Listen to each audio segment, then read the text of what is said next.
너를 저주하는 자에게는 내가 저주하리니 땅의 모든 족속이 너로 말미암아 복을 얻을 것이라 하신지라.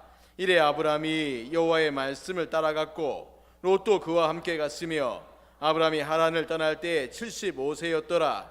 아브라함이 그 아내 사레와 조카 롯과 하란에서 모든 소유와 얻은 사람들을 이끌고 가나안 땅으로 가려고 떠나서 마침내 가나안 땅에 들어갔더라.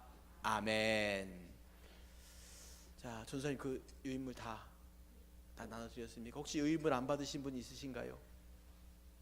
네, 없으시면 우리 교수님 설교하실 때 아마 이렇게 보시면서 같이 보시면 말씀의 이해가 더 잘 될 거다라고 하셔서 준비해 오셨습니다. 오늘 제목은 그대는 열방의 복인가 라는 제목입니다. 그대는 열방의 복인가 라는 제목의 말씀, 교수님 나오셔서 말씀 증거하실 때 큰 은혜 받고 또 도전 받고 순종할 수 있는 우리 모두가 되었으면 합니다. 우리 교수님 나오실 때 오늘 우리 박수로 오늘도 귀한 말씀 전해주시기를 바라고 소망하면서 우리 박수로 교수님 환영하겠습니다.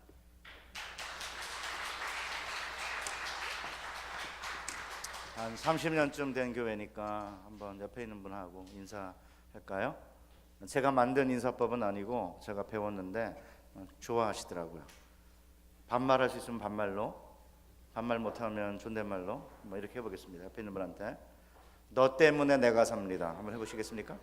너 때문에, 아니 집사님 때문에, 장로님 때문에 내가 삽니다. 지금부터 한 6, 7년쯤 전에 제 지구촌 교회라고 있잖아요. 이동원 목사님이 목회하는 곳인데 청년 집회 오라고 해서 갔어요. 하루 집회인데 한 500명 정도 이렇게 홀에 모여 있었는데 제가 맨 앞자리에 앉아 있었거든요. 그러니까 청년부 담당 목사님이 나오시더니 옆에 있는 사람들한테 너 때문에 내가 삽니다 이렇게 인사하라는 거예요. 제가 이제 맨 앞에 앉아 있어 옆에는 없으니까 뒤를 돌아보니까 한 수십 명이 제 주위에 남학생은 하나도 없고 그냥 여학생들만 잔뜩 앉아 있는 거예요. 그러니 제가 20대 후반, 30대 초반 자매한테 너 때문에 내가 삽니다. 이상하잖아요. 무슨 원조교제도 아니고. 느낌이 이상해서 그냥 아무 말도 못하고 앞을 보고 있는데 누가 툭툭 제 어깨를 쳤어요. 돌아보니까 긴 머리에 생머리에 예쁜 자매가 20대 후반 자매 같아요. 목사님 때문에 제가 삽니다 이러는 거예요. 제 아내도 저 때문에 종종 못 살겠다는데 왜 그 자매가 저 때문에 산다는지 이해는 할 수 없었지만 아주 행복한 밤이었습니다. 여러분들 이렇게 만날 때마다 가족 같은 작은 교회니까 집사님 때문에 제가 삽니다 이렇게 하면 행복할 것 같아요. 그런 행복한 교회 만드시기 바랍니다. 제가 어렸을 때 목사님들이 꿈이 없는 백성은 망한다 그런 이야기를 많이 하셨죠. 저도 그런 이야기를 엄청나게 많이 듣고 자랐습니다. 그러면서 이제 특별히 세상에서 성공한 사람들의 이야기를 예화로 들고 꿈을 가져 성공한다는 이야기를 많이 하셨죠. 최근에는 누구를 이제 가끔 예로 드냐면 콘돌리자 라이스라는 미국 흑인 여성 국무장관을 예로 듭니다. 부시 대통령이 이제 재선에 성공하자 아들 부시 말이에요. 콜린 파월 국무장관, 그 흑인인데 남자 흑인인데 후임으로 콘돌리자 라이스를 흑인 이제 국무장관으로 임명을 했는데 최초의 여성 흑인 장관이었기 때문에 사람들의 이목을 끌게 되었습니다. 어떻게 이 자매가 흑인으로 최초의 여성 국무장관이 되었느냐? 꿈이 있었다는 거죠. 콘돌리자 라이스가 이제 고조 할아버지하고 고조 할머니가 백인 가정의 노예였는데 아버지가 목사님이었습니다. 그래서 이제 딸을 데리고 백악관에 비전 여행을 간 거예요. 근데 그때만 하더라도 흑인이기 때문에 아마 백악관 안으로 못 들어가고 바깥에서 이제 백악관을 구경하게 되니까 이제 콘돌리자가 얼굴 색깔 때문에 우리가 저기에 못 들어가는 건가요? 라고 하더니 언젠가는 내가 저 안에 들어가서 일을 할 거예요라고 꿈을 가졌다는 것입니다. 열심히 이제 공부해가지고 콘돌리자 라이스가 스탠포드 대학의 교수가 되었고 25년 후인 10살 때 아마 백악관 트립을 간 것 같아요. 35살의 나이에 미국 역사상 처음으로 흑인 여성으로 백악관의 안보 담당 보좌관이 됐고 4년 후에 부시가 대통령에 재선이 되자 흑인 여성으로 미국 최초의 국무장관이 되었다는 겁니다. 굉장히 다리가 예뻐요. 어떻게 아냐고요? 그 콘돌리자 라이스가 이스라엘에 가서 이스라엘의 국무총리랑 대화를 했는데 논의를 했는데 그 이스라엘의 국무총리가 콘돌리자 라이스 다리 때문에 마음이 흔들려 가지고 이게 대화가 잘 안 됐다 뭐 그런 신문 기사가 나가지고 제가 이제 콘돌리자 라이스의 다리가 어떤지 궁금해서 인터넷에 들어갔더니 정말 예쁘더라고요. 뭐 어쨌든 그건 중요한 게 아니고요. 그러니까 흑인인데 백악관을 밖에서 구경할 수밖에 없었던 여성이 꿈을 가졌기 때문에 최초의 미국 흑인 여성 국무장관이 됐다. 뭐 그런 이야기를 들으면 도전되고 격려가 되는 건 사실이지만 그게 여러분 모두의 꿈과 비전이 될 수 있겠습니까? 이건 소수의 성공한 사람들에게만 해당되는 꿈과 비전 아니에요? 그 저는 어렸을 때 중고등학교 다닐 때 목사님들이 요셉을 이야기하면서 꿈꿔야 된다 그런 이야기를 들으면 저는 사실은 도전이 되는 게 아니라 굉장히 넘사벽인 거죠. 넘을 수 없는 4차원의 벽, 넘사벽이라고 그러거든요. 왜냐하면 요셉은요, 여러분이 아시다시피 11번째 아들인데 야곱이 사랑하는 라헬의 아들이었기 때문에 오랜만에 낳은 라헬이 낳은 첫 아들이에요. 눈이 별로 안 좋은 언니 레아는 사실은 아들을 여러 명 낳았는데 실제로 라헬은 아들을 낳지 못했어요. 그러니까 사실은 6명을 낳았거든요, 레아는. 그런데 라헬은 아이를 낳지 못하다가 야곱이 사랑을 했지만 예쁜 자매인데 11번째 아들 요셉을 낳은 거죠. 12번째 아들 베냐민을 낳고 그만 아이를 낳다가 세상을 떠났어요. 그러니까 이제 11번째 아들인데 라헬이 낳은 아들이니까 처음부터 채색 옷을 입혔어요. 왕족이 입는 옷을 입힌 거죠, 아버지가, 야곱이. 근데 여러분이 아시다시피 17살의 나이에 형들에게 팔려가지고 애굽에 갔는데 보디발, 그러니까 바로의 신하 경호대장 보디발의 아내가 뿅 가가지고 요셉을 유혹했어요. 왜냐하면 요셉이 얼짱이 되다 몸짱이었거든요. 그러니까 요셉은 사실은 야곱의 사랑하는 아들이자 잘생기고 몸짱인 그런 제 인물이었잖아요. 그러니까 사실은 잘생기고 키 크고 뭐 키가 큰지는 모르겠습니다. 뭐 몸짱이고 얼짱인데다가 사실은 애굽의 총리 대시 된 요셉의 이야기를 들으면 저는 도전이 잘 안 됐어요. 오히려 넘사벽인 거죠. 나는 넘을 수 없는 4차원의 벽이었기 때문에 사실은 저는 꿈 이야기하거나 비전 이야기하면 엄청 싫어했습니다. 그리고 40대 중반까지만 하더라도 저는 꿈과 비전에 대한 설교를 한 적이 없습니다. 왜냐하면 제가 소수의 성공한 사람들에게만 해당되는 꿈과 비전의 이야기를 하는 게 도움이 안 된다고 생각했기 때문이에요. 물론 오늘날 젊은이들이 꿈과 비전이 없기 때문에 개인적인 이런 성공한 사람들의 꿈을 보고 꿈을 가지라고 말하는 것은 의미가 없는 건 아니에요. 저희 집에 막내 아들이 군대에 가 있는데 지금부터 한 5년쯤 전에 고등학교 때 제가 물어봤어요. 야, 요새 고등학생들의 꿈이 뭐냐? 이렇게 물으니까 저는 그나마 그래도 꽤 그럴싸한 꿈을 이야기할 줄 알았더니 아빠, 요새 고등학생들의 꿈은 대학 가서 알바해갖고 여자애들은 성형수술하는 거고 남자들은 전자기기 사는 거야 이러더라고요. 저는 정말 충격이었습니다. 그러니까 이렇게 뭐 대학 가서 알바해갖고 성형수술하고 알바해가지고 뭐 전자기기 사고 뭐 이런 정도의 꿈밖에 꾸지 못하는 아이들에게 꿈을 가져야 된다 이렇게 얘기하는 것은 사실은 필요하죠. 그러나 그럼 대학에 들어가가지고 그러면 무슨 꿈을 꾸겠어요? 대학 들어가면 또 열심히 일해가지고 직장에 들어가려면 또 알바해야죠. 그 다음에 또 취직하려면은 또 영어 시험, 토플 이런 거 봐야죠. 인턴도 해야지, 자격증 따야지. 뭐 이러다 보니까 사실은 젊은이들이 꿈을 갖는 게 쉽지 않은 상황이에요. 그래서 요새 이제 젊은이들이 뭐라 그럽니까? 8포 세대라 그러잖아요. 8포가 뭔지 아십니까? 연애 포기, 결혼 포기, 출산 포기, 직장 포기, 꿈 포기, 희망 포기, 집 포기, 건강 포기. 이게 8포예요.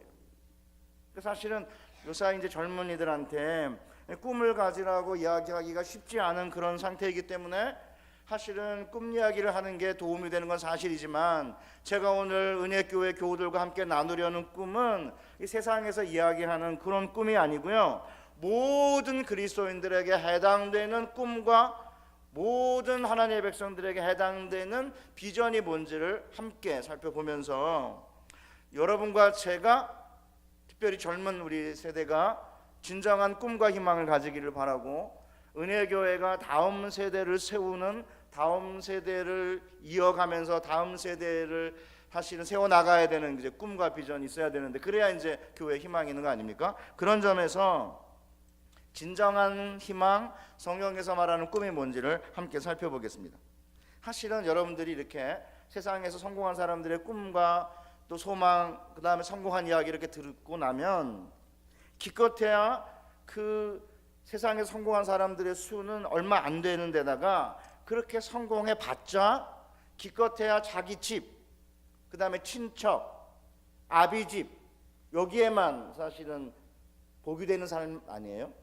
그러니까 오늘 우리가 읽은 본문에 보면 하나님께서 뭐라고 아브라함에게 말씀하셨냐면, 본토 친척 아버지 집을 떠나서 내가 내게 지시하는 곳으로 가서 이제 거기서 복이 되라고 그러거든요. 그래서 저는 오늘 남은 시간, 제가 어제 1시간 했거든요. 딱. 그러니까 오늘 50분이나 1시간 이렇게 도대체 꿈이 뭔지, 우리에게 주신, 모든 그리스도인들에게 주신 비전이 뭔지를 함께 살펴보겠습니다. 자, 그러면 비전이 뭐예요? 저는요 45세 정도 돼서 목사로 36세 목사가 돼가지고 10년 동안은 꿈과 비전 얘기를 안 했어요. 왜냐면 저는 여러분이 볼 때에는 뭐 유학도 갔다 오고 학교 교수라고 그러니까 뭐 굉장히 뭐 좋은 집안에 태어난 줄 알지만 그렇지 않고요. 저희 아버지가 약간 이상한 분이세요.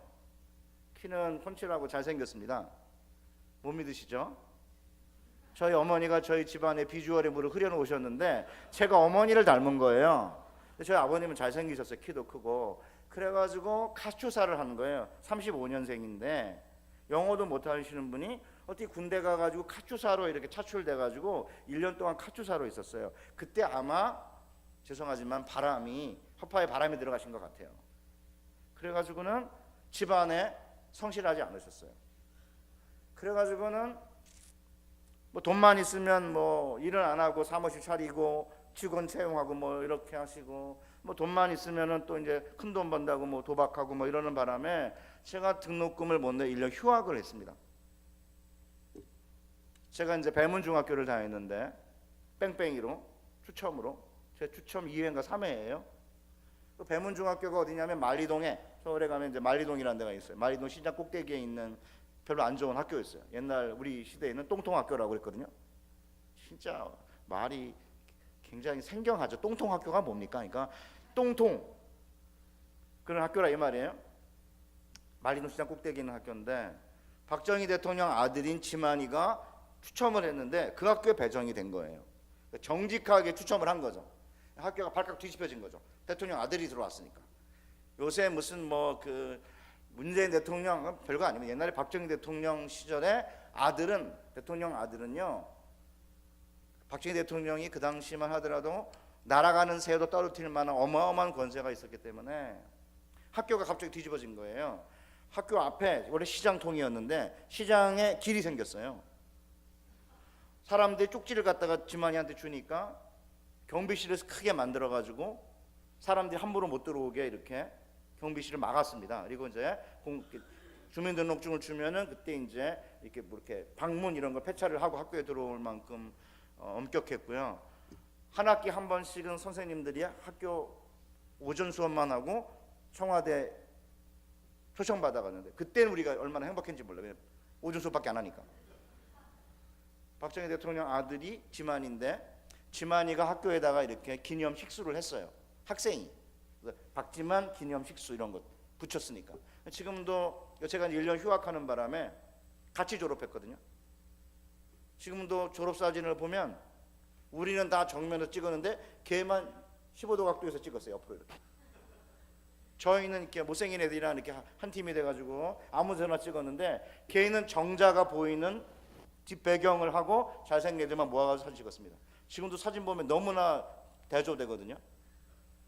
그러니까 저는 등록금이 없어가지고 이제 1년 이제 휴학을 할 정도였고요. 오른쪽에 이제 귓병이 내일도 잠깐 얘기를 할 텐데 중이염이 생겨가지고 병원에를 가지 못하고 약방에도 가지 못해서 사실은 중이염 때문에 오른쪽 귀의 청력을 제가 잃었습니다.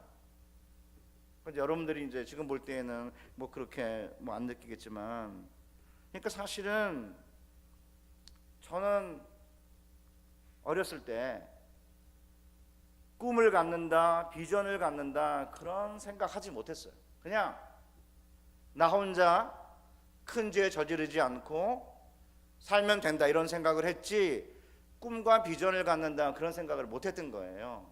그리고 꿈과 비전을 얘기하면 그건 허황된 생각이고 과대망상이라고 생각을 했기 때문에 오랜 동안 꿈과 비전에 대한 이야기를 하지 않다가 이제 45살쯤 돼가지고 성경을 읽고 내 자신을 돌아보고 하면서 성경이 이야기하는 꿈과 비전이 무엇인지를 이해하기 시작을 했고, 그리고 이제 꿈과 비전에서 이야기를 하기 시작을 했는데 비전이 뭔지 설명하는 게 너무 어려운 거예요.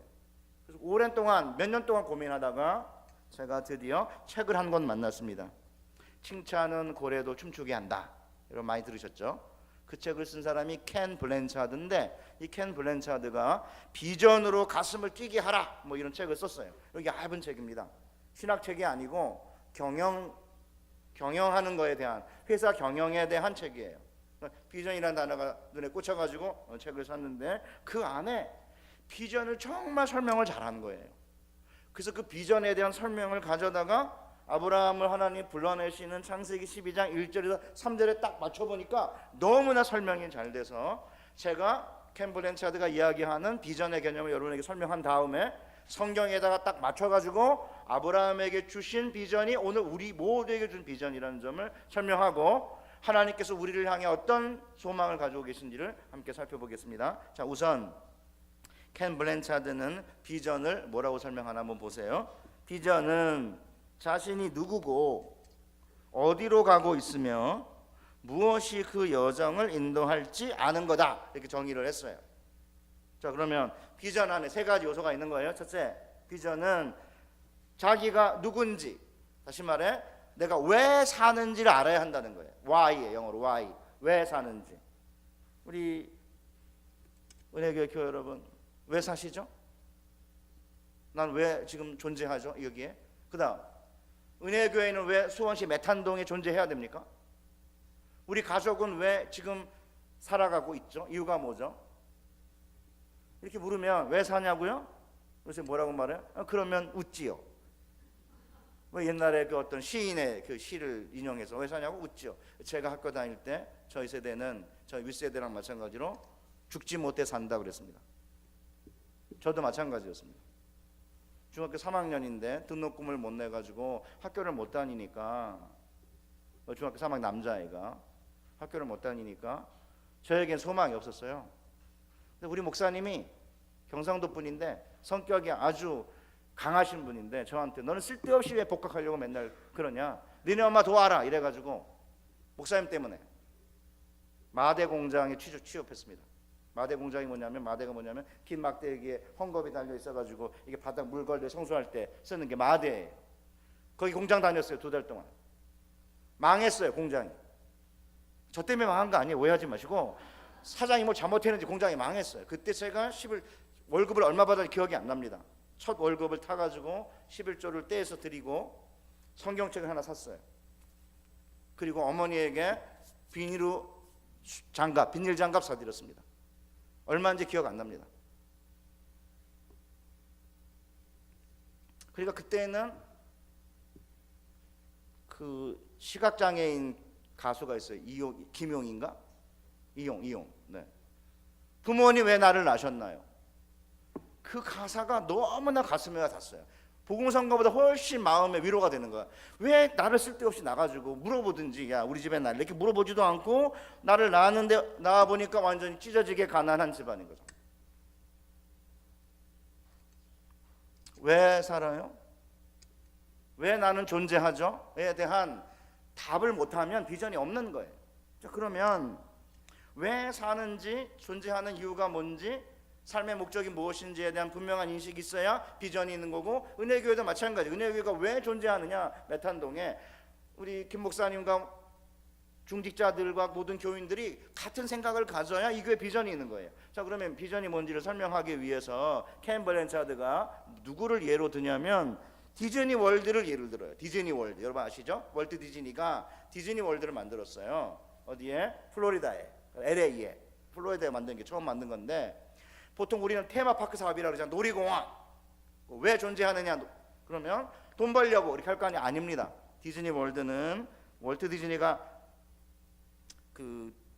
만들었는데, 이 디즈니가 뭐라고 말했냐면 사람을 행복하게 하는 거, 이게 목적이래요. 존재하는. 진짜 웃기죠? 돈 버는 게 아닙니다. 사람들을 행복하게 하는 거. 그러니까 이렇게 사업하는 사람도 왜 존재하는지, 왜 사업하는지에 대한 분명한 목적 의식이 있는 거예요. 사실 우리 사랑하는 은혜교회 교우 여러분, 그리고 우리 젊은 세대 여러분, 왜 존재하는지, 내가 왜 사는지에 대한 분명한 의식이 없으면 비전이 없는 거예요. 둘째, 비전에는 뭐가 있어야 되느냐면 내가 어디로 가고 있는지가 분명해야 된다는 거예요. 왜요? 목적지가. 그러면 여러분들은 목적지가 어디예요?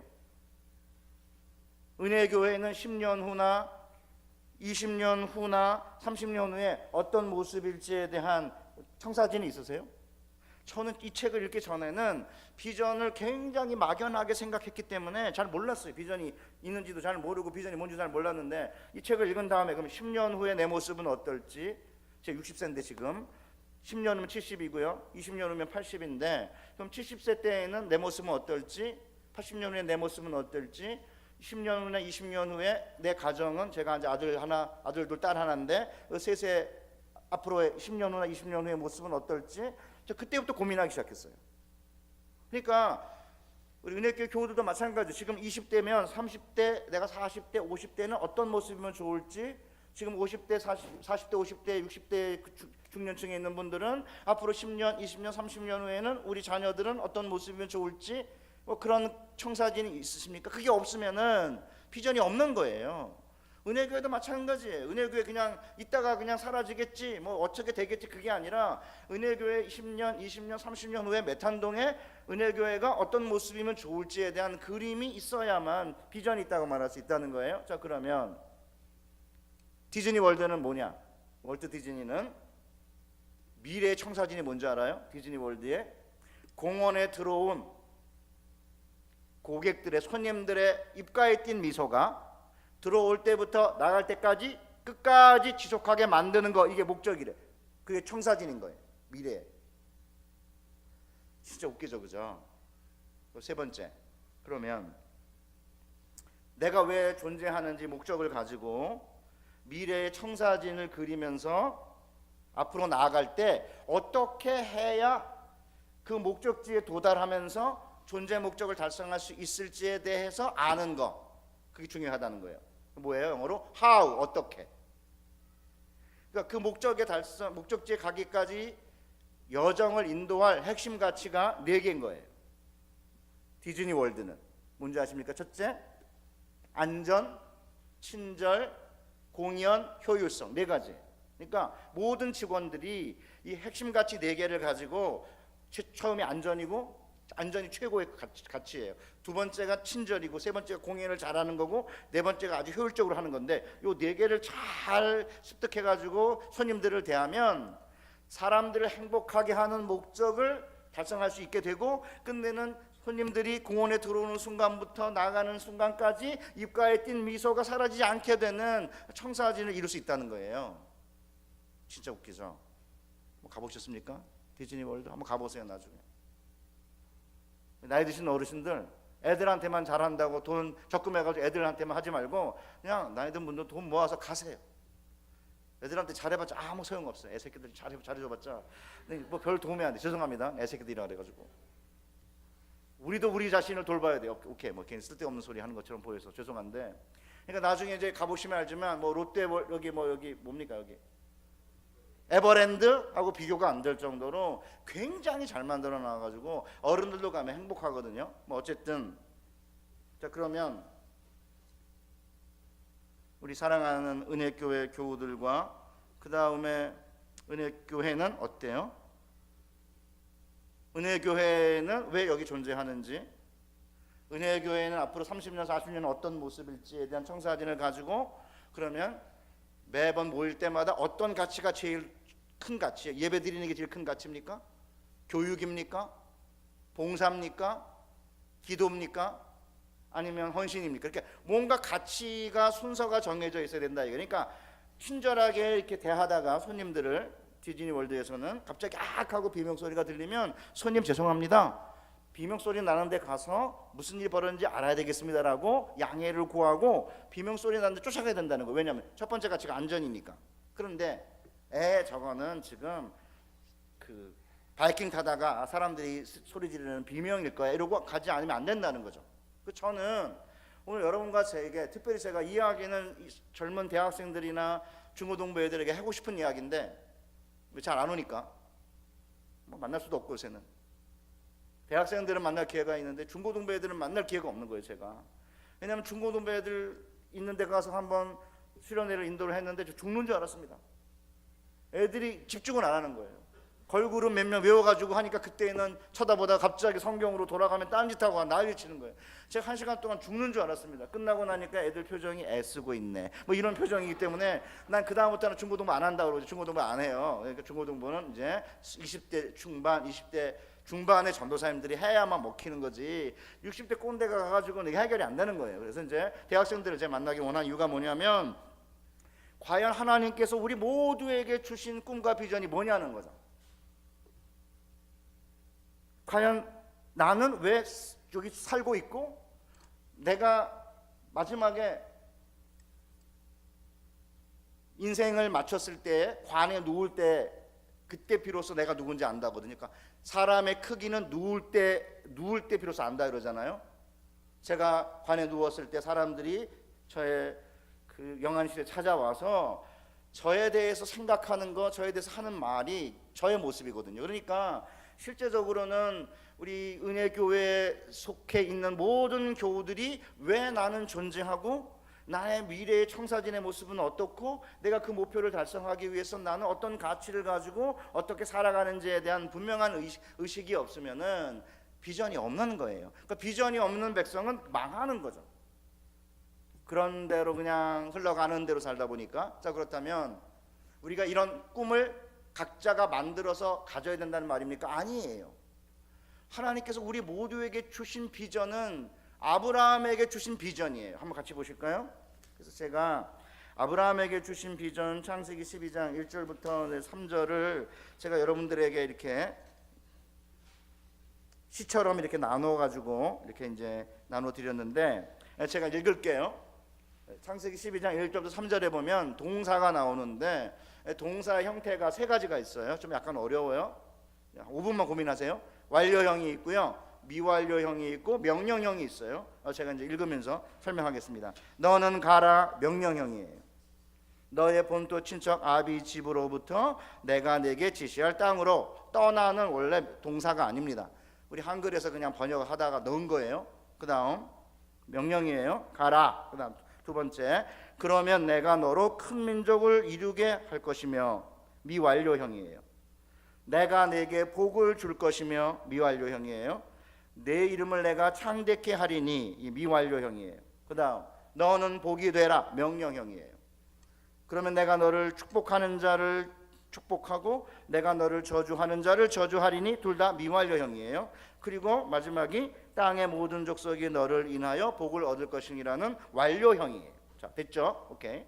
그래서 제가 여러분이 말로 하면 이해가 안 되니까 제가 이렇게 복사해가지고 여러분 나눠드린 거거든요. 자, 그러면 이 아브라함에게 주신 하나님의 소명은 비전의 세 가지 요소를 너무나 잘 보여주고 있어요. 제가 한번 설명해 볼게요. 자, 그러면 여러분하고 제가 존재하는 목적과 살아가야 할 이유가 뭔지를 어디에서 보면 아냐면 명령을 보면 알아요. 자, 그러면 하나님께서 아브라함에게 너는 본토 친척 아비 집으로부터 내가 내게 보여주는 땅으로 가라. 명령형이에요. 두 번째가 뭐죠? 복이 되라. 두 개.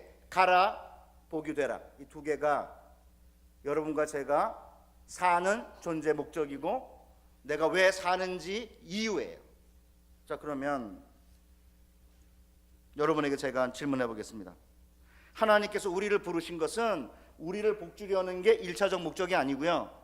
우리에게 가장 중요한 목적은, 우리를 부르신 목적은 뭐냐면 본토 친척 아버지 집으로부터 나와가지고 하나님이 가라는 곳에 가서 거기서 복이 되는 거예요. 그럼 제가 여러분을 여쭤보겠습니다. 우리 사랑하는 은혜교회 교우들은 현재 복이십니까? 그냥 자기 집에만 복이 아니라 본토 친척 아비 집에만 복이 아니라 거기서부터 나와가지고 하나님이 가라는 곳에 가서 거기서 복이세요?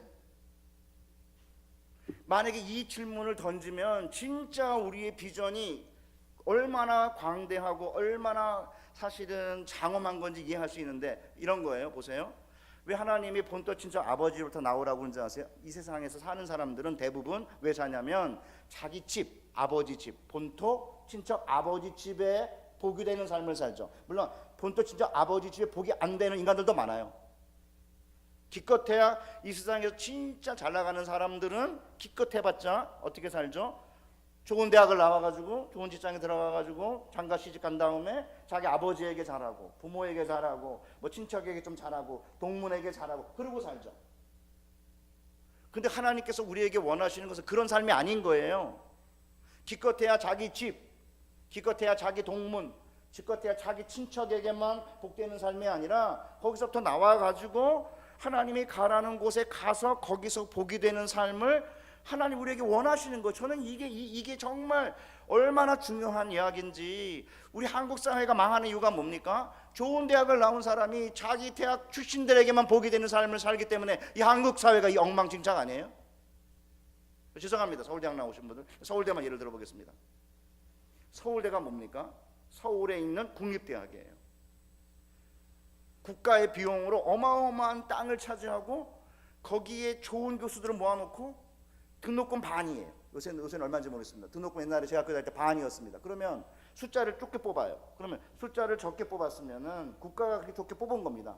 적게 뽑으니까 거기 나온 사람들은 희소성이 있어요. 가치가 있는 거죠. 그러니까 거기 나온 사람들은 국가에서 그렇게 숫자를 적게 뽑았기 때문에 또 등록금도 반밖에 안 받고 좋은 교수들을 거기다 포진시켰기 때문에 또 동문과 그 다음에 동기들이 많으니까 사실은 혜택을 많이 받는 건데, 그러면 그 혜택을 받는 것을 국가와 민족과 가난한 백성들을 위해서 베풀어야 되는데 나와가지고 자기들끼리 동문끼리 한 사람은 검사고 한 사람은 기업하면은 기업하는 사람이 수백억을 주고 수십억을 주고 봐주고 뭐 이렇게 해가지고 자기들끼리 이렇게 동문끼리 자기 친척끼리 자기 집안끼리만 복 받으니까 나머지 80%의 대다수의 가난한 사람들은 고통을 당하는 거 아니에요?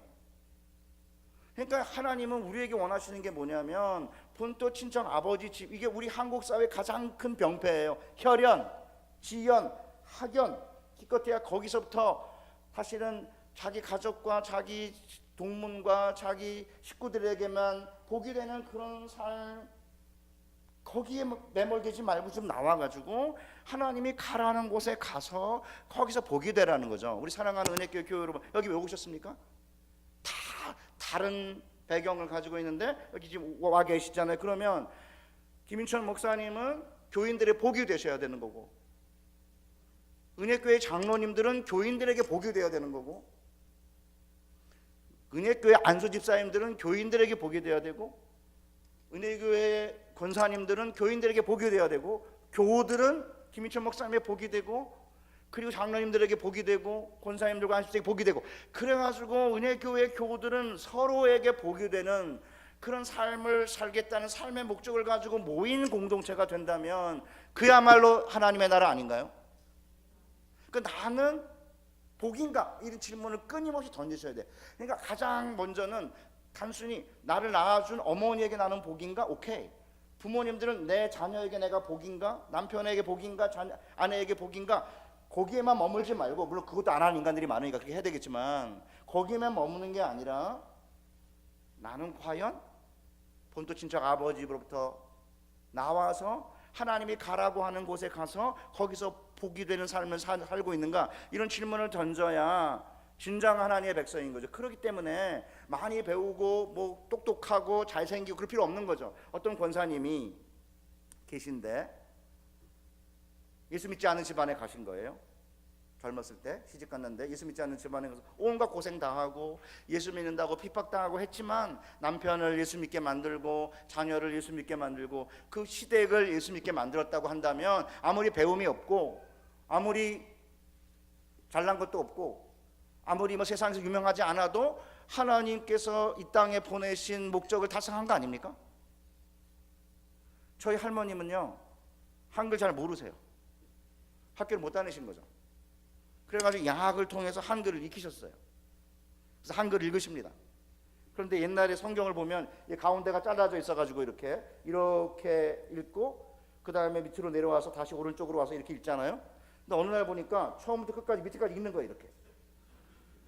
사모님 왜 이렇게 읽으십니까? 그러니까 일주일에 몇 장 읽었는지를 구역예배 때 써내야 되는데 이렇게 읽고 이렇게 읽으면 시간이 많이 걸리니까 이렇게 읽는다는 거예요. 이렇게. 그러니까 저희 할머님 대단하신 분이죠. 이렇게 읽어도 뜻이 통하니까. 전혀 얼굴도 모르는 사람이랑 집안끼리 이렇게 중매를 해가지고 결혼해서 와보니까 저희 할아버님이 이미 젊을 때 당뇨에 걸리셨던 것 같아요. 그래서 땅떼기 뭐 논맞이 얼마 안 되는 거 다 팔아먹고 평생 고생하셨습니다. 그리고는 할아버지가 이제 병 때문에 고생을 많이 하니까 병을 낫게 하기 위해서 신주단지 모시고 무당 불러서 풋거리하고 뭐 이렇게 해서 병이 안 났는데, 갑자기 어떤 목사님이 병을 잘 치료하는 집회를 한다는 얘기를 듣고 평생 처음으로 저희 어머님과 할머님과 저희 삼촌이 저희 할아버님을 모시고 간 거예요. 집회에. 저기 세검정에 특별기도원의 백시흥 목사님이라는 분인데 나중에 알고 보니까 그분이 집회하는데 간 거예요. 그냥 병 낫기 위해서. 예수가 누군지도 모르는 상태에서 갔는데 하나님께서 급하셨던 것 같아요. 갑자기 백 목사님이 이렇게 박수를 치면 비둘기가 날아가는 모습이 보이고 이마에 백 목사님의 이마에 십자가 모양이 보이면서 피를 흘리는 모습, 이런 걸 본 거예요. 하나님 급하셨던 것 같아요. 그래가지고 예수 믿기 시작한 겁니다. 저희 할아버님 돌아가셨어요. 바로 얼마 안 돼가지고 병 치료를 받지 못한 거죠. 그러니까 이제 저희 할머님이 이제 권사님이 되셨는데, 저는 저희 할머님이 사실 고생도 많이 했고 사실은 예수 믿는다고도 핍박도 당하고 그러셨지만 저희 어머님과 저희 할머님이 저희 가정을 구원하게 하는 가장 중요한 역할을 하셨고, 지금도 이제 저희 어머님 권사님이신데요. 배움이 없고 뭐 예쁘지도 않고 그러시지만 현재 여러분 있는 곳이 하나님이 가라고 하는 곳 아니에요? 여러분이 다니는 학교가 마음에 안 든다 하더라도 내가 뭐 공부를 안 해서 갔든 어쨌든 간에 내가 있는 곳에서 사실은 그것이 하나님이 가라고 하는 것이고, 내가 현재 있는 직장, 내가 현재 일하고 있는 일터, 그것이 내 마음에 들든 안 들든 간에 상관없이 내가 현재 있는 그곳에서 복유되느냐 복유되지 않느냐가 훨씬 중요한 거예요. 그래서 저는 여러분에게 부탁인 거죠. 만약에 우리가 하나님의 비전을 받아들여서 하나님이 가라고 하는 곳에 가서 거기서 복이 되겠다고 하는 비전을 받아들이고 현재 내가 있는 곳에서 다른 사람들에게 복이 된다고 한다면 하나님께서 무슨 일을 하시는지 제가 좀 이따 보여드릴게요. 그 전에 제가 우리 총장한테 밉보여갖고 제가 약간 성격이 별로 안 좋아가지고 부딪혔어요 좀. 그래가지고 갑자기 4년 전에 5년 전에 대학으로 내려가라는 거예요. 개학하기 일주일 전에 저는 이제 목회자 후보생을 가르치는 대학을 졸업한 신대원생들을 가르쳤는데 10몇 년을 갑자기 대학에 간 거예요. 그러니까 다른 사람들이 좌천당했다, 유배 갔다, 뭐 이런 얘기를 많이 했습니다. 귀양 갔다고. 저도 사실은 신대원에서 가르치고 싶지만 제가 평생 오랜 동안 가르친 게 뭐 특별히 제가 아브라함의 비전을 가르치면서 어디에 있는지가 중요한 게 아니라 내가 가고 싶은 데 가는 게 중요한 게 아니라 내가 현재 있는 곳에서 복이 되느냐 복이 되지 않느냐가 중요하다고 가르쳤으니까 내가 가르친 대로 내가 사는지를 확인해야죠. 그래서 대학에 있는 아이들한테 물었습니다. 야, 애들 19살 20살이니까 너희들한테 내가 복이냐? 이렇게 물었습니다. 우리 애들 착하더라고요. 네, 우리에게 복입니다. 아니요, 우리에게 재앙입니다. 그러면 큰일 날 뻔했는데 애들이 그러지는 않더라고요. 네, 우리에게 복입니다. 그러니까 지금 만약에 알바를 하고 있는데 기껏 열심히 일해봤자 알바하는 사장님에겐 복이 되고 나한테 전혀 복이 되지 않는다, 그렇게 느끼는 청년 계세요? 혹시 지금 내가 일하고 있는 일터에서 사장 좋은 일 시키는 거지 나는 아무 도움이 안 된다, 그런 느낌 드실 수 있어요? 오케이, 그럴 수 있다고 생각해요. 그럴 때라도 어떻게 해야 되죠? 내가 사장에게 복이 되는 삶을 살고 있다면, 내가 핍박당하고 돈도 제대로 대우받지 못하고 한다 하더라도 하나님 우리를 부르신 부르심의 목적을 달성하고 있는 거예요. 그러니까 요셉의 경우에 형들과 부모가 절하는 꿈을 꿨는데도 불구하고 형들이 미워가지고 야, 꿈꾸는 자가 온다 그래가지고 팔아먹잖아요. 그래가지고 형들 때문에 어딜 가죠? 보디발의 집에 팔려가요. 보디발의 집에서 10년 동안 종살이 했잖아요. 근데 손을 대는 것마다 요셉이 보디발의 집이 복을 받으니까 보디발이 모든 걸 다 맡겼어요. 그런데 갑자기 이제 보디발의 아내가 보고는 뿅 간 거죠. 얼짱에다가 몸짱이니까. 그래가 유혹을 한 거거든요. 동심하자고. 근데 요셉이 끝까지 거절했잖아요. 그런데 끝내는 아무도 없는데 집에 가니까 옷을 붙잡고 동침하자 그러니까 옷을 이렇게 맡겨놓고 바깥으로 도망을 쳤는데, 이 옷을 가지고 이제 빌미를 삼아서 봐라, 나를 유혹하고 나를 성폭행하려고 들어왔다고 이래가지고 거짓 고소하는 바람에 요셉이 3년 동안 감방에 갔어요. 아무 잘못 안 했는데 10년 동안 노예 생활에 3년의 감옥 생활. 그러니까 사실은 하나님께서는 요셉을 통해 보디발의 집에 복을 주셨잖아요.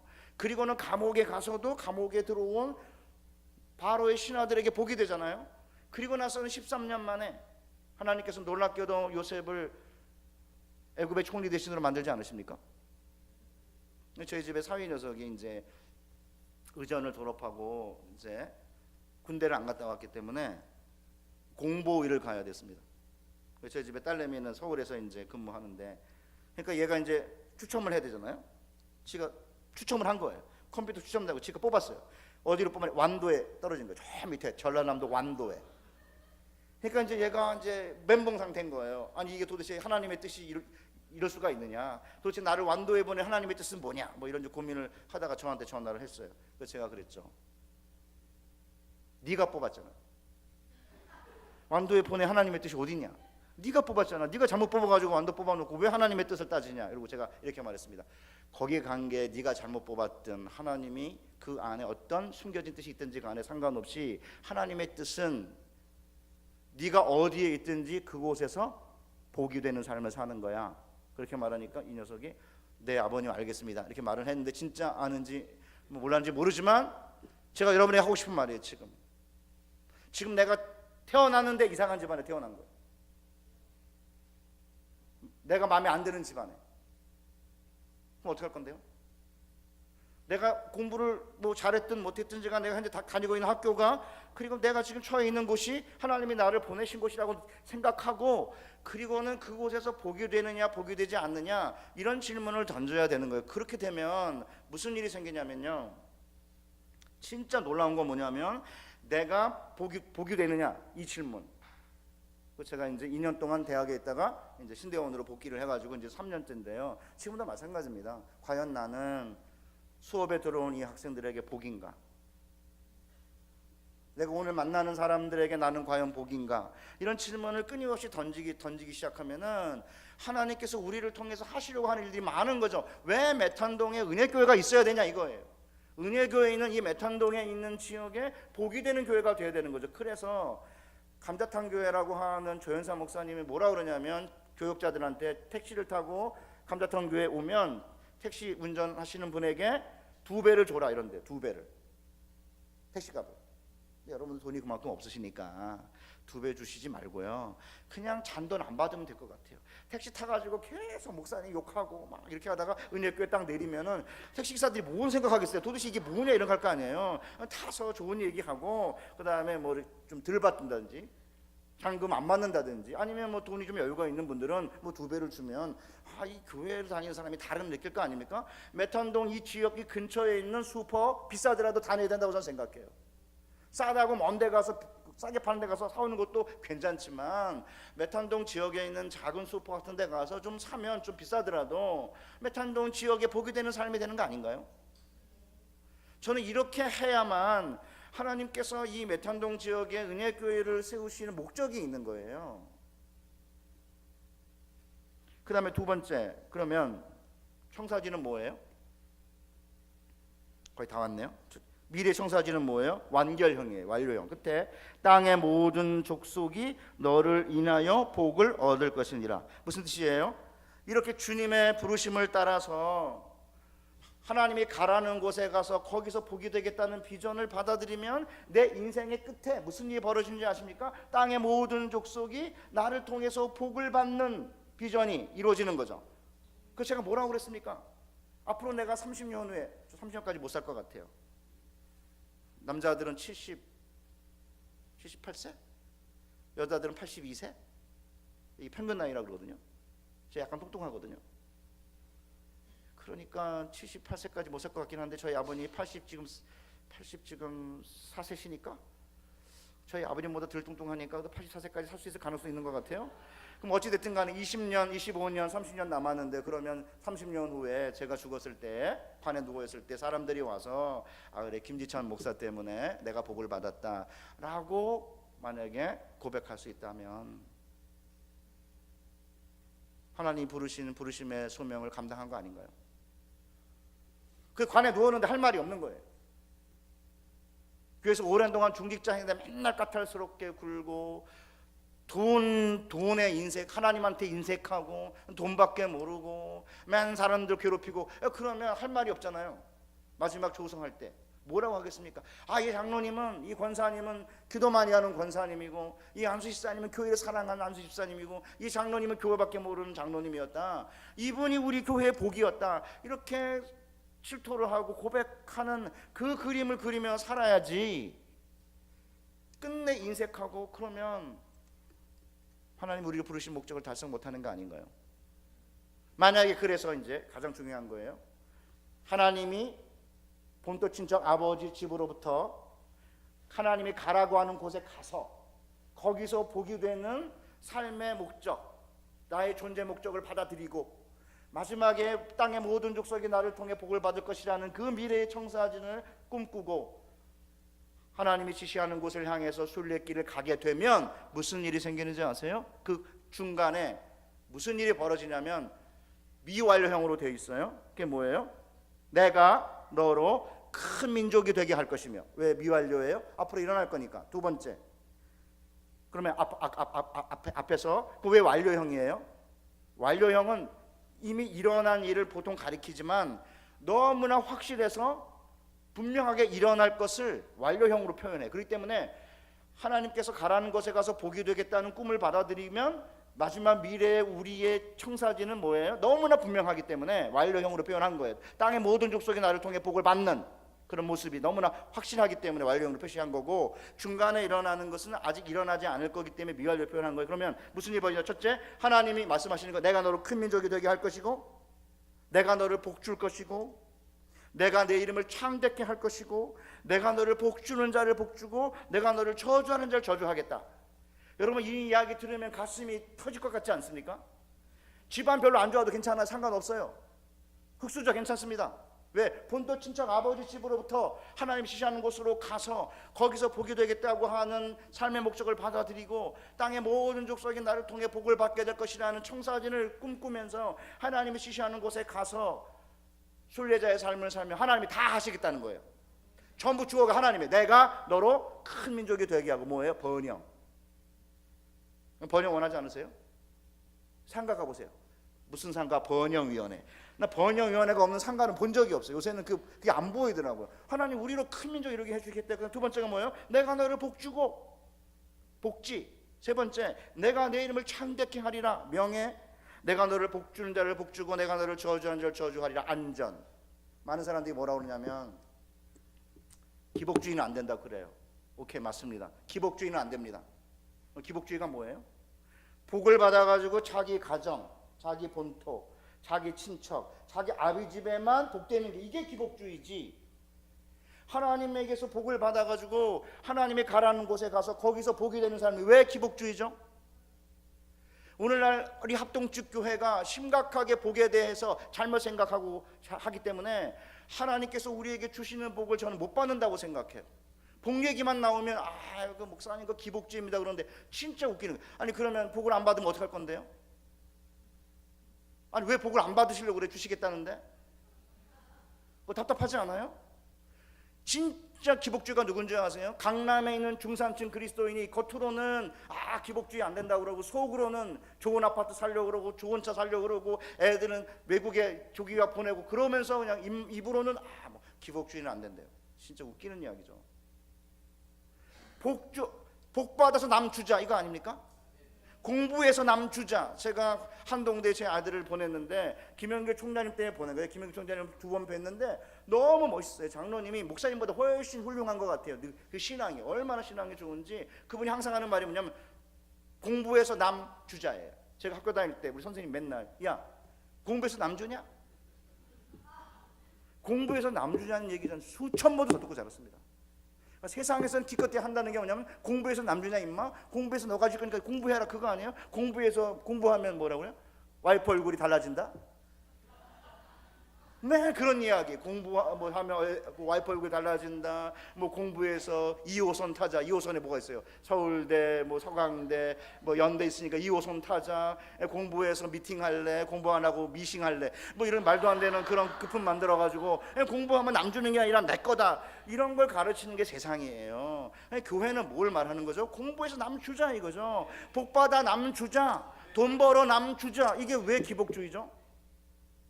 그러니까 제가 제일 안 좋아하는 게 뭐냐면 내려놓자는 거거든요. 뭘 내려놔요? 저는 40대 50대는 내려놔야 돼요. 50대 60대 내려놔야 됩니다. 이제는 20대 30대는 내려놓으면 안 돼요. 뭘 내려놔요 도대체? 뭐가 있어야 내려놓죠. 학위가 있어야 학위를 내려놓죠. 아직 학위를 못 따는데 어떻게 학위를 내려놓고 돈이 있어야 내려놓는 거지. 돈이 없는데 어떻게 내려놔요? 청년들한테 제가 목사님 저는 학벌을 내려놓기로 했습니다. 걔는 열심히 공부해봤자 좋은 대학을 못 가는 애인데 저한테 학벌을 내려놓기로 했다는 거예요. 미치겠는 거예요. 제가 목사님 저는 돈을 내려놓겠어요. 걔는 아무리 해도 돈 못 버는 애예요. 그러니까 돈을 번 다음에 돈을 벌어서 열심히 돈을 내려놓는 거죠. 주님을 위해서. 집을 산 다음에 집을 파는 거죠. 성경에 보면 뭐라고 그랬어요? 집과 전토를 버렸다 그러잖아요. 집이 있어야 버리지. 땅이 있어야 버릴 거 아닙니까? 그러니까 중학생, 고등학생, 대학생들은 열심히 공부하고 일을 해서 포기하면 안 돼요. 연애 포기하면 안 돼요. 포기하면 안 돼요. 결혼도 포기하면 안 돼요. 직장도 포기하면 안 돼요. 집도 얻어야 돼요. 꿈, 희망 포기하면 안 돼요. 그리고 나서 집도 얻고 집도 사고 그 다음에 직장도 하고 그리고 나서 그 다음에 직장에서 자꾸 위로 올라가려고 하지 말고 어느 정도 직장에 들어간다면 좀 내려놓고 교회를 섬기고 그 다음에 이웃을 섬기는 그 일을 하라 그 말이에요. 교수가 됐으면 만족하면 되는데 총장 되려고 하다 보니까 이제 문제가 생기고 그러는 거 아니에요?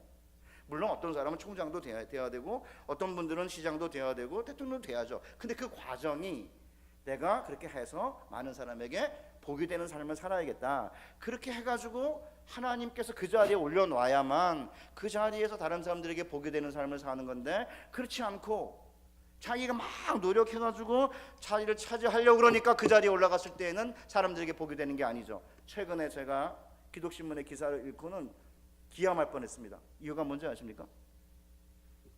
중직자들의 거의 57%가 학업 때문에 주일날 주의성수 안 해도 된다 이렇게 조사 결과가 나왔다 그러거든요. 미쳤죠. 그렇게 해가지고 주일날 애들을 주의성수 안 시키고 대학을 보내봤자 그 아이들이 과연 건강한 하나님의 백성으로 자랄 수 있을까요? 학교 주일날 주일성수를 하려면 주중에 공부 열심히 해야죠. 당연하죠.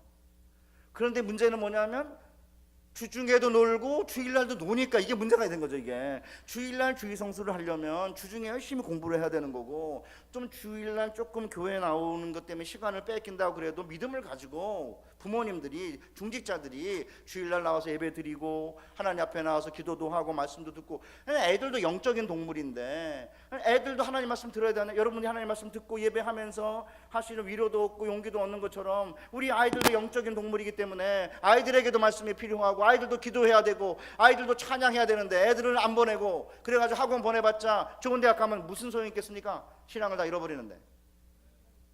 심각한 문제인 거죠 이게. 그러니까 이제 여러분, 이제 딱 7분 남았어요. 다 얘기했어요. 중요한 얘기는. 그러니까 뭐예요? 내가 좋은 집안, 금수저, 다이아몬드 수저가 아니라 하더라도 본토 친척 아버지 집으로부터 나와서, 내가 본토 친척 아버지 집에만 복된 삶이 아니라 하나님이 가라는 곳에 가서 거기서 복이 되겠다는 삶의 목적을 받아들이고, 내 인생의 종말에 땅의 모든 족속이 나를 통해 복을 받았다고 하는 그런 미래의 청사진을 꿈꾸면서 하나님께서 내게 맡겨진 일들을 잘 감당해낸다면, 다시 한번 하나님이 나로 큰 민족 되게 하시고 하나님이 내 이름을 창대케 하시고 하나님이 나를 복주실 것이고 하나님이 나를 복주는 자를 복주고 나를 저주한 자를 저주하심으로 말미암아 끝내는 하나님으로 복을 받아서 남에게 복을 주는, 공부해서 남 주고 돈 벌어서 남 주고 복 받아서 남 주는 그런 삶을 살 수 있게 되는 거고, 그렇게 살아갈 때 하나님의 살아계심을 자녀들이 보고 부모님이 경외하는 여호와를 영원히 자신의 주로 받아들이는 거 아니에요? 그래서 여러분의 가정의 아이들이 주일 성수를 잘 하는데도 불구하고 대학을 갔다, 그리고는 애들이 거기서 좋은 신앙의 배우자도 만나고 그리고 결혼도 잘하고 믿음의 자매나 형제를 만나서 그 아이들이 아이를 낳고 또 시장에서 인정받으면서, 이런 것들이 이렇게 신앙의 그 어떤 스토리로 이렇게 전승이 돼야 되는 건데, 그게 아니고 중직자부터 교회 안 보내고 애들, 그러니까 애들이 좋은 대학을 가기는 갔는데 신앙을 잃어버리고, 그렇게 되면은 나중에 잘 보셔야 돼요. 자기 가족에도 복이 되는 삶을 못 살아요. 부모와 자녀가 같은 신앙을 가지고 같은 하나님을 섬겨야 행복한 거지. 부모는 교회를 다니는데 자녀가 교회를 안 다니면 그거 어떡할 겁니까? 부모는 교회를 다니는데 며느리는 교회를 안 나와요?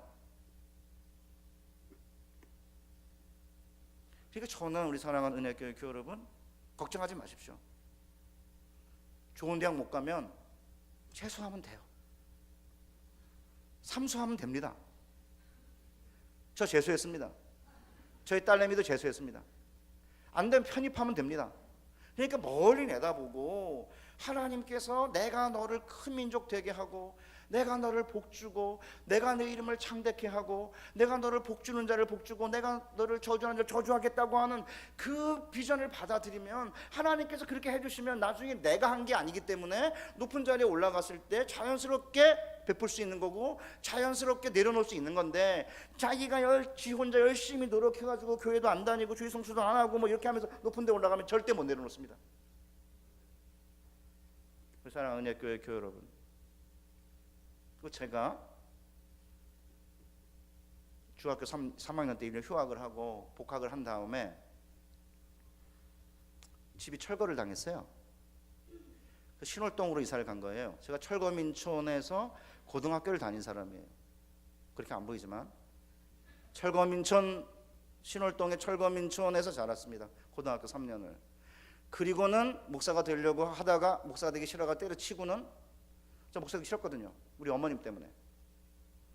그 가난해가지고 밥을 거의 못 해먹고 하루에 한 끼도 밥을 못 먹었는데 국수 주로 먹었거든요. 전 국수 꼴도 보기 싫어합니다 지금. 근데 제 안에는 국수를 좋아하는 자매예요. 하나님이 희한하게 제일 싫어하는 걸 좋아하는 자매를 만나게 하시더라고요. 그래가지고 이제 사실 국수 별로 안 좋아하는데 저희 어머니가 작은 이렇게 컵으로 식구 수별로 이렇게 성미를 뜨셨어요. 그 성미 주머니에다 쌀을 넣어가지고 성미함에다가 항상 집어넣으셨죠. 그때마다 저는 아니 목사는 뭐 하는 인간들이길래 우리 집처럼 가난한 집을 알겨 먹다니, 난 절대 목사 안 한다. 그래가지고 우리 어머님 때문에 제가 목사 되겠다고 초등학교 때까지는 그러다가 때려치기로 마음 먹고, 서원했는데 중3 때 목사가 되겠다 서원했음에도 불구하고 까맣게 잊어버리려고 애를 쓰면서 목사 되려고 하지 않다가 근데는 뭐 우여곡절 끝에 재수하고 이제 총신대학을 간 거예요. 철거민천 동네에서 철거민천 교회 천막교회의 전도사가 된 거죠. 저게 제 마지막 얘기입니다. 그러니까 저희 목사님이 야, 방학 동안에는 네가 교회 와서 지켜라. 여러분 천막교회니 군영 천막교회니까 사찰 집사님 있을 수 있겠습니까? 무슨 천막교회 사찰 집사님이 있어요. 그건 뭐 말도 안 되는 얘기죠. 무슨 건물이 있어요, 뭐 사찰 집사님이 계시지.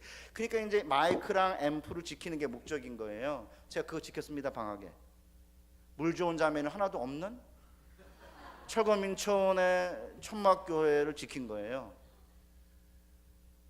전 대형교회 대학부를 다녀본 적이 없습니다. 그냥 20살에 전도사가 돼서 철거민촌의 철거민교회의 천막교회의 전도사였습니다. 근데 그 전에 저보고 이렇게 왜 맨날 복학하려고 그러냐고 그러면서 저를 꾸지람했던 목사님이 미국에 살고 계시거든요. 근데 제가 복학한 건 보고 헤어졌어요. 근데 제가 책을 한 권 썼거든요. 돌아와서 한 3년 지나서. 기독교계는 조그맣기 때문에 책을 쓰면 항상 잡지에 나와요. 근데 미국에 있는 그 목사님의 아들이 저보다 몇 살, 2살 밑에 동생인데 잡지를 보다가 이름은 김지찬 똑같고 얼굴은 비슷하게 생겼고 총신대학교 교수라고 그러니까 아빠한테 얘기를 한 거예요. 그러니까 이제 목사님이 볼 때에는 등록금을 못 내서 휴학하고 뭐 병원에도 못 가던 애가 복학을 한 걸 봤는데, 얘가 고등학교에 진학을 해가지고 대학을 가서 저희 학교는 유학을 갔다 와야 교수가 되거든요. 얘가 유학을 갔다 와서 교수를 해? 이해가 안 되는 거죠. 그래서 이제 추성을 하기 시작했어요. 저희 어머님을 찾아낸 거예요. 저희 어머니 우은희 권사거든요. 찾아냈어요. 전화번호를 찾아내가지고 전화를 한 거예요. 우은희 권사 옛날에 세검정에서 평창중앙교회라는 교회 다닌 우 권사 맞습니까? 맞습니다.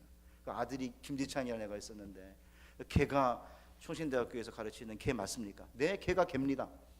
그러니까 목사님이 그냥 너무 행복한 거예요. 옛날에 그 가난했던 애가 중학교도 못 다녔던 애가 저희 어머님한테 미국에 걔가 오면 미국 여행시켜줄 테니까 자기한테 연락하라고 그랬다 그러더라고요. 제가 연락했겠습니까? 미국 갔지만 연락 안 했습니다. 그 옛날에 그렇게 복학하고 싶은 마음이 있었는데 그거 못하게 하고 맨날 만날 때마다 너 임마 쓸데없이 왜 복학하려고 그러냐, 니네 엄마 도와라. 어머니가 행상을 하셨거든요. 맨날 아담치던 목사님 꼴보기 싫어가지고 전화 안 한 게 아니고요. 다 이해합니다. 지금은 왜 그러셨는지. 어머니가 너무 불쌍하니까 저한테 그런 거죠. 제가 이 나이에 미국 가서 다 늙은 은퇴한 목사님 뭐 빈대칠 일이 뭐가 있습니까? 사랑하는 은혜교회 교회 여러분, 저 흑수저 출신입니다. 한 번도 연애한 적 없습니다. 너무 가난해서. 큰 교회 다녀본 적도 없습니다. 작은 교회에서 중3 때부터 초등부, 유초등부 보조교사 했고, 재수할 때도 유초등부 총무했고요. 예배 6번 드렸습니다. 어른 새벽기도, 애들 새벽기도, 애들 오전 예배, 어른 오전 예배, 애들 저녁 예배, 어른 저녁 예배 6번 드리고, 노래도 못하는데 숫자 채우라 그래가지고 성가대 연습하고 나면 11시 그렇게 했는데 다 채워주셨습니다. 미국에서 2년, 화련에서 3년 반, 5년 반 제가 유학을 했는데요, 다 채워주셨습니다. 뭐 저 얘기 잘못하면 자랑이 되고 오해하기 때문에 더 길게 얘기하지 않으려고 그래요. 저는 제 삶을 돌아보면 하나님께서는 본토 친척 아버지 집에만 복되는 삶이 아니라 하나님이 가라는 곳에 가서 거기서 복이 되겠다는 비전을 받아들이면 하나님이 다 해주시겠다는 거예요. 집안 안 좋아도 상관없어요. 학위 없어도 상관없습니다.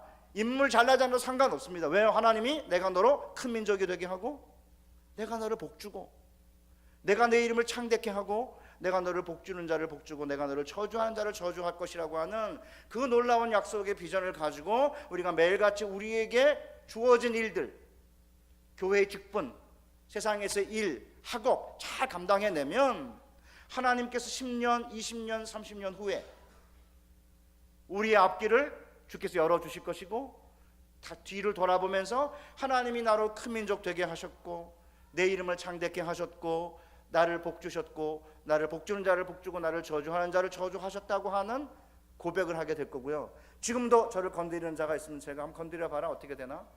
반쯤 죽을걸? 아직 안 죽고 있긴 하지만 뭐 그런 자신감이 생기거든요. 한번 건드려 봐라. 그러면 무슨 일이 생기는지. 그러니까 이 세상 바라보고 흠모할 필요 없는 거고요. 하나님 우리를 택하셨으니까, 하나님 누굴 택하십니까? 12아들 가운데 11번째 요셉을 택하세요. 에서 장남을 택하지 아니하고 야곱 차남을 택하십니다. 8아들 가운데 말째 다윗을 택하셨습니다. 그러니까 하나님은 지금도 똑같으세요. 강한 자를 선택하는 게 아니라 약한 자를 들어서 강한 자를 부끄럽게 하시고, 비천한 자를 들어서 귀족과 함께 앉게 하시고요.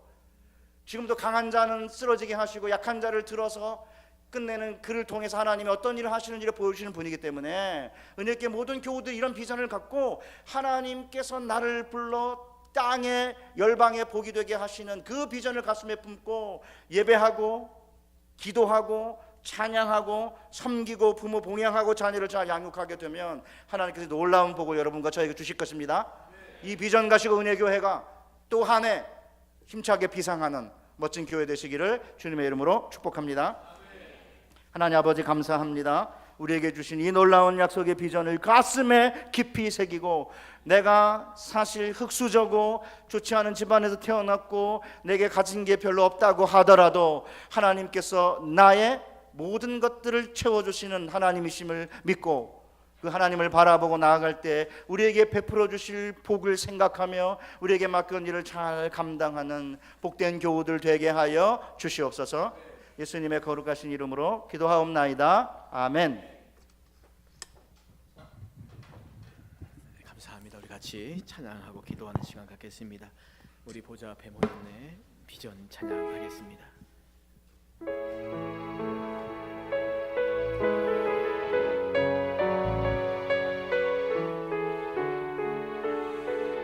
목사님 뒤에 불을 좀 꺼주시고. 우리 보좌 앞에 모였네. 우리 보좌 앞에 모였네. 함께 주를 찬양하며 하나님의 사랑 그 아들 주셨네.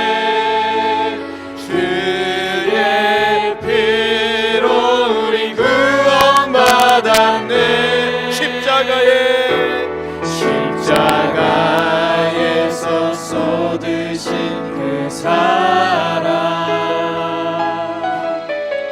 강같이 온 땅에 흘러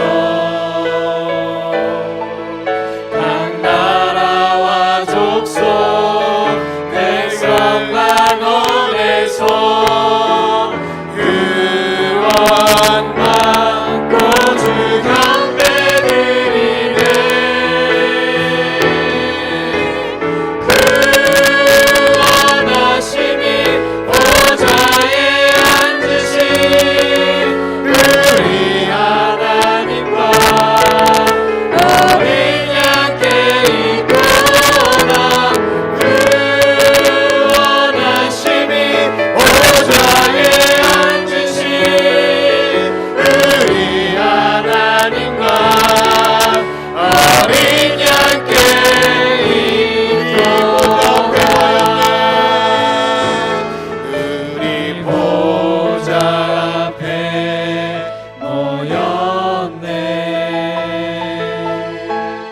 함께 주를 찬양하며 하나님의 사랑 그 아들 주셨네. 그의 피로 우리 구원받았네. 십자가에서 쏟으신 그 사랑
말씀을 통해서 하나님의 명령 앞에 순종하면 하나님께서 우리의 삶에 어떠한 은혜와 복을 주시는가, 우리가 그 말씀을 다시 한번 들었습니다. 가라 복이 되라 말씀하시는 이 말씀이 오늘 우리가 들어야 될 말씀이고 순종해야 될 말씀입니다. 오늘 우리가 있는 곳에서, 주님이 명령하신 그곳에서, 하나님 명령하신 그곳에서 복이 되는 삶을 살고 있는지, 우리 교회는 이 지역에서 복이 되는 삶을 살고 있는지, 복이 되는 교회가 되고 있는지, 먼저 이 시간 우리 교회 안에서 서로에게 복이 되는 삶을 살기를 소망하고, 내 직장에서, 학교에서, 내가 만나는 모든 사람들에게 복이 되는 삶을 살기를 소망하고, 그리고 우리 교회가 이 지역에서 복이 되는 교회로서 그렇게 삶을 살기를 소망하는 마음을 가지고 우리 주님의 이름을 같이 한번 부르고 우리 합심하여 같이 기도합시다. 기도합니다. 주여